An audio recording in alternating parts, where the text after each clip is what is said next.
Please try to see a very valuable personal lesson in a story I'm about to tell you. The purpose in relating this is for you to see yourself in the illustration, for you to understand where you are in this life and where a lot of things are happening which you don't understand, which confuse you and which hurt you. You are hurt, are you not? Doesn't it hurt pretty severely at times? And you have no one to talk to. You don't know how to get rid of it. And you sense, do you not, that everyone you know, your closest friends, your best advisors, you sense that everyone you know is in the same sad, dreary condition as you are, only they do the same thing you do, which is to cover it up with forced smiles and pretenses of accomplishment.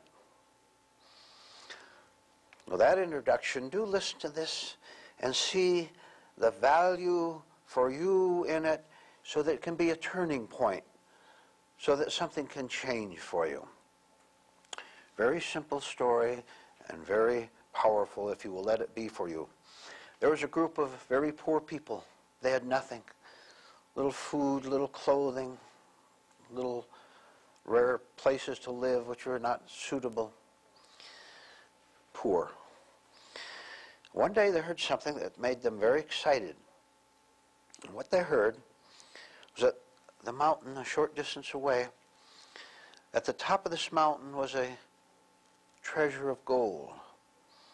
And they were told, these poor people were told, that if they could climb this very rugged high mountain and reach the top, they'd find gold there. So they were excited and hopeful. So they started up the mountain, which indeed was very rugged, thick with rocks and sharp bushes, steep and rocky, very difficult. And every time they took a step up, they slid back a little bit, fell down, they hurt themselves a whole lot. And they bumped against each other and knocked each other off the mountain for a little distance. And they got up and they climbed up again. After a long while, they got to the top. And, oh, were they excited now. Here at the plateau at the top of the mountain, they said, somewhere up here is gold, and it will solve all our problems. Once we find it, all will be well. We will be well. By the way, have you ever had that excitement? What did you fill into the blank space that they put in about gold? You know, they said, when we find the gold, all will be well. You have your own plans, don't you? You have them now. What would you estimate? It would be about your 10,000th plan of your life, 50,000, and you didn't find the gold up there. You haven't found it yet, have you? You haven't found it? You're poor, aren't you? Oh, you may have a pretty good bank account, a big car, a nice home. You're pretty poor, aren't you? You know what I'm talking about. Of course you do.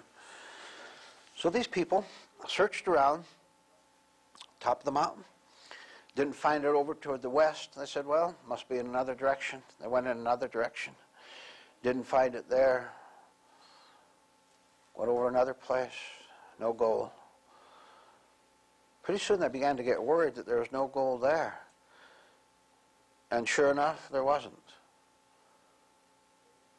And they became very angry and very bitter and very hard. And you know what they also wanted to do when they didn't find the gold? Let's see if you can understand this in connection with your own life.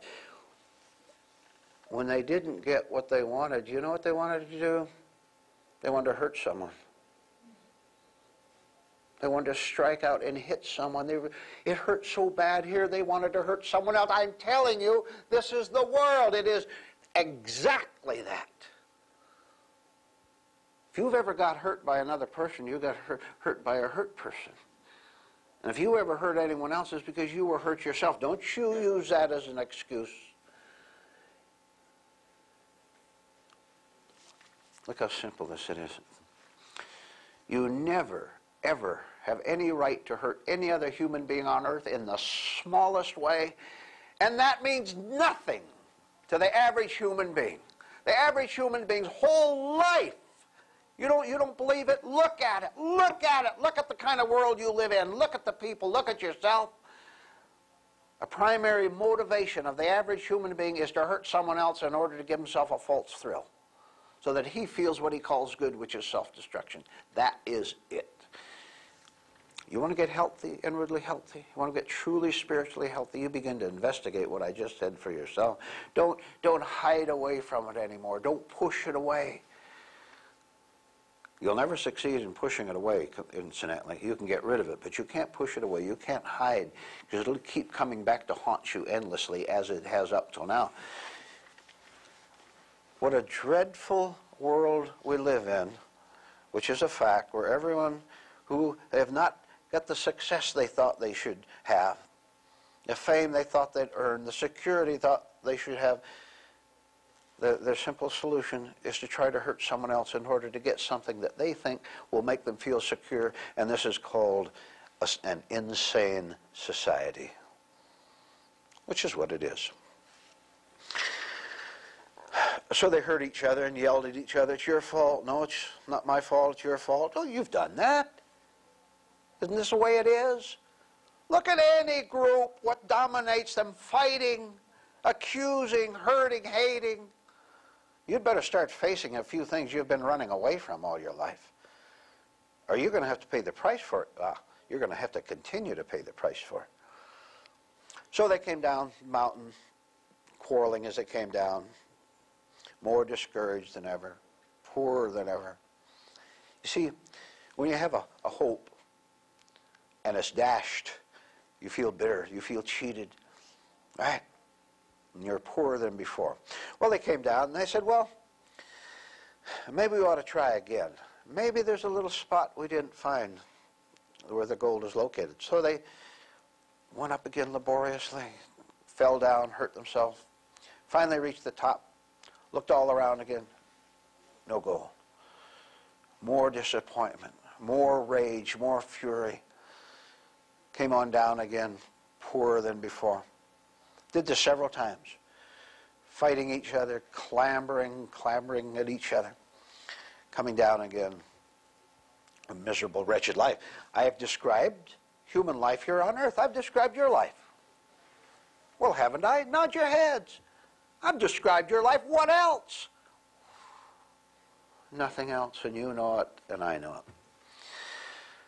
So this went on for a long time. All they did was climb the mountain, not find the gold, feel hurt, feel furious, come on down again, keep trying, came on down again. This is their life. But one day, a man came along, and he was very wealthy. A rich man came along. They could tell the way he was dressed. Big home he had.